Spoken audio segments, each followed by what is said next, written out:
Was it continuing the progression of good shows, or did they kind of fall off again? I think they fell off a bit, but I think Monday night we're going to see a good show. Rumor has it Vince McMahon's going to be there, and good old JT always like to see a little bit of Vince in his life on Monday night. So and, I plan on tuning in and being glued to my seat. John Cena made his return last night at Madison Square Garden, so it's good chance we're going to see John Cena at Monday Night Raw. Yeah, he's advertised right now to fight Alberto Del Rio. Okay. Originally, it was a tag match with him and Reigns versus Sheamus and Del Rio, but I guess we scrapped that. Yeah. And he'll be challenging Del Rio, and I think that he might put Del Rio over on Monday night. I think I can see that happening. I don't see Del Rio dropping the titles to Cena on Monday Night Raw. I just don't see it. Well, I didn't know that they were fighting for the title. I thought it was a non-title match. Well, if it's a non-title match, then I can't see Cena losing the match. That would make no sense. Yeah, you're probably right. It's probably just wishful thinking on this part over here because, I'm tired of seeing the same thing. Yeah, pretty much. Same old shit. SOS. Yeah. How do you like the Divas situation? You got Charlotte, many people saying maybe she's turning heel. I don't believe she's turning heel. I just think that they're trying to mimic her father into kind of her career with the cheat, do anything you have to do to win kind of thing, and Flair did that as a face and a heel, so it really didn't matter. Yeah, I think they're kind of experimenting with it, with the idea right now, with her, with the whole cheating thing, because, I mean, if you cheat, you're a heel. That's what they're pushing for. They're pushing for her to take on the heel character, but I think they're just trying to see how that plays out with the WWE Universe, because we all remember how that played out with Daniel Bryan joining the Wyatt family. That lasted about a week. Yeah. Well, again, I don't think you really need the heel-face situation in the Divas division. I just think you need to improve on your wrestling and just worry about that right now. I agree. And Paige now takes the case for me. Same thing with Paige, though. A lot of people say Paige is heel. I don't believe that. I just think Paige is anti-Charlotte. I don't think she has anything to do with heel or face. Yeah, she just tagged up with Team Bad, but again, I don't think it matters. But let's move on a little bit. Monday Night Raw, we went right into Tuesday for the live SmackDown show. Did you catch that one? I did catch that one. Another decent show. I do like this particular week of the year after the holidays when they do the 3 straight wrestling shows, of course capped off by Tribute to the Troops. And one thing I did notice about Tribute with the Troops was nobody came down with a title belt. Roman Reigns, no title belt. Dean Ambrose, no title belt. Charlotte, no title belt. And no New Day. Right. It just goes to show. I think that WWE really going to show that the Troops are the true champions, and those belts really are insignificant compared to what those men and women put out there every day of their lives, risking their lives for us. So, props to the WWE for that. I do as well. The Slammy Awards. Let's get to that. 65% of the recipients of Slammies were not there to accept the awards. How does that make you feel as someone watching? We understand it's WWE. We understand it's not a real, it's like the Dammies. It's not a real award show like the Grammys and the Oscars and all that stuff. But still, if you're going to call yourself an award show, you can't have 65% of your recipients not there to claim the award. I agree, but I did enjoy some of the segments that they put out there. Some of them, pointless. And you're right. I mean, Brock Lesnar's music should never hit on Monday Night Raw, and he's not the one walking out. We had this conversation as soon as it happened. You texted me.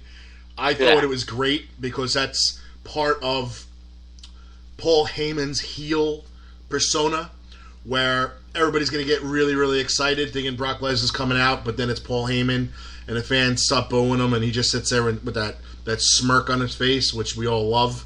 So it's not the first time it's happened. He's come out to CM Punk's music in the past.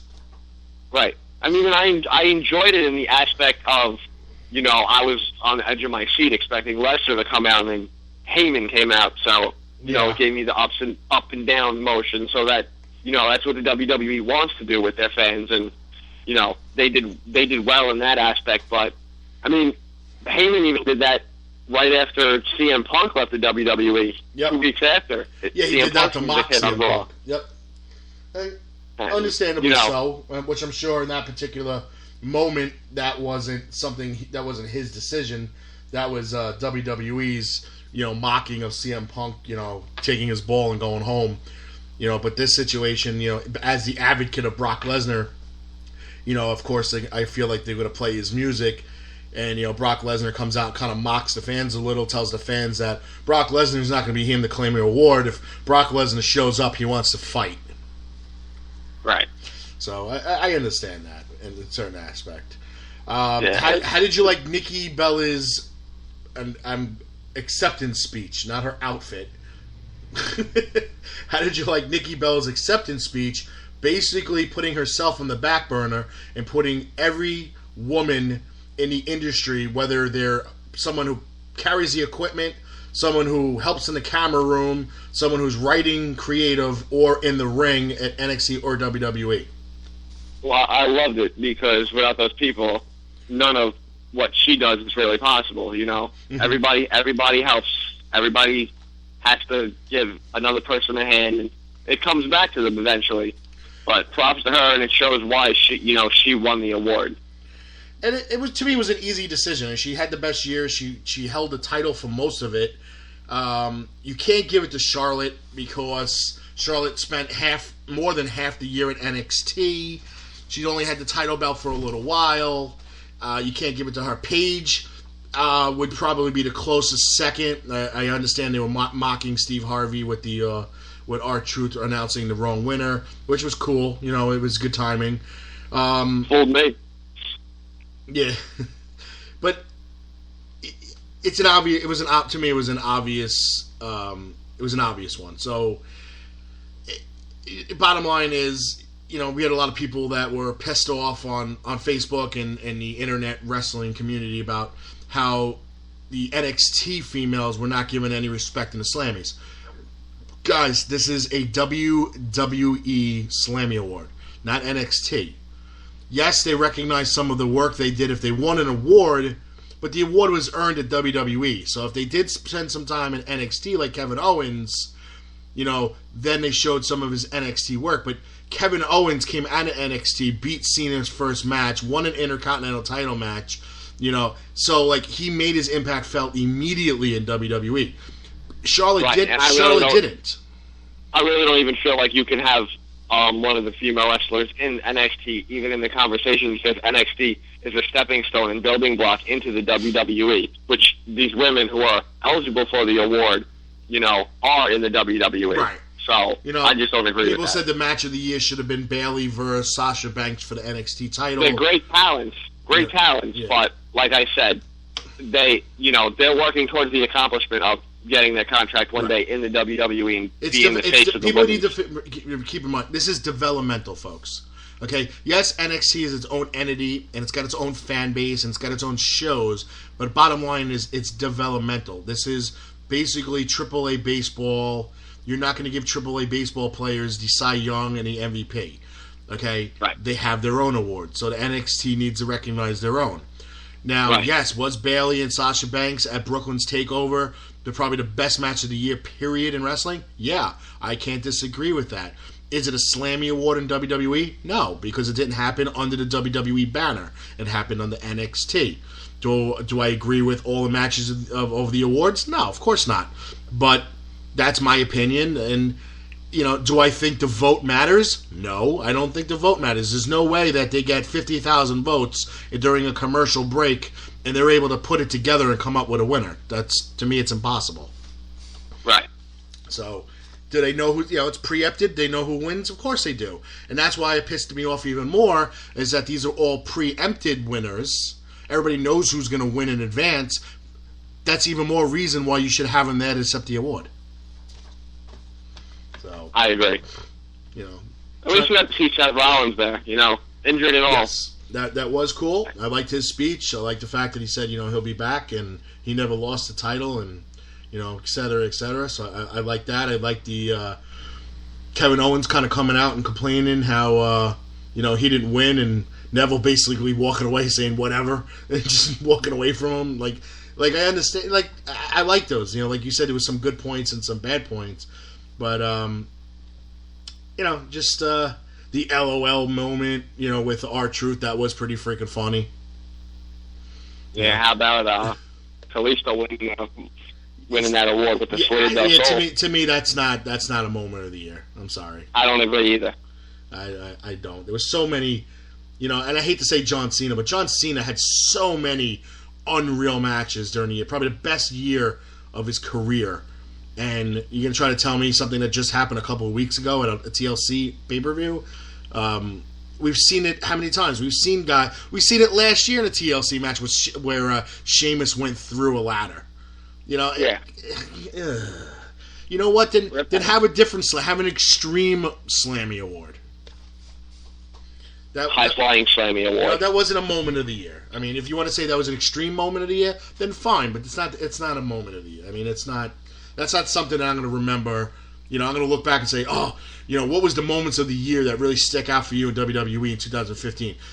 That move going through the ladder is not going to stick out in my head, at least not in the top 10. Yeah, definitely not. So, anyway. But, so we kind of look forward, and I'm hoping that Brock Lesnar makes an appearance at Monday Night Raw. That'd be nice. I heard he's Roman, too. So that'd be really nice. And I was actually surprised he wasn't at Raw last week, considering it was in his hometown. Well, who do you think they're going to feud him with? Kevin Owens? It looks that way. It looks like Kevin Owens, which I don't know if it's really going to help Kevin Owens' career to get squashed by Brock Lesnar. I'm not liking the angles that they're kind of turning to. Roman Reigns, Triple H, Undertaker versus John Cena, Lesnar versus Owens. I'm not really liking the way WrestleMania looks like it's going to shape up. Yeah, me neither. Not at this point. So, but you know what? Things happen. Guys get injured. Cards change. Ideas change. Let's just, hope creative does what they haven't been for most of 2015, and that's creative. So let's go to a commercial break, and then when we come back, we will announce the two awards, the Convention of the Year, which our finalists are Legends of the Ring, Big Event, and WrestleFest.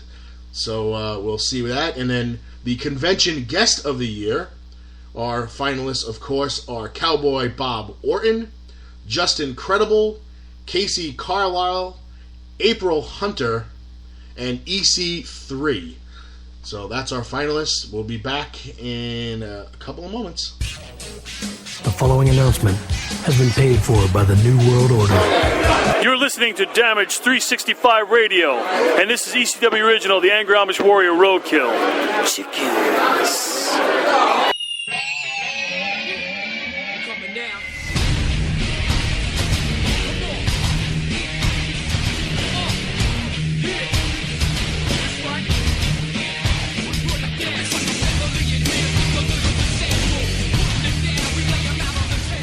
What's up, everybody? This is Coach Kev of the Damage 365 Radio Network. I want to talk to you about one of our sponsors, the Funkenstein Wrestling Superstore. That's right, you heard it. They're in Englishtown Flea Market in the Green Building, booth number 35. They have everything for your wrestling collectible needs. Check them out. They got figures, DVDs, cards, t-shirts, and even tickets to local independent wrestling circuits. They have that and so much more. Look, sitting here listening to me talk about it does not do it justice. Go check it out for yourself. The Funkenstein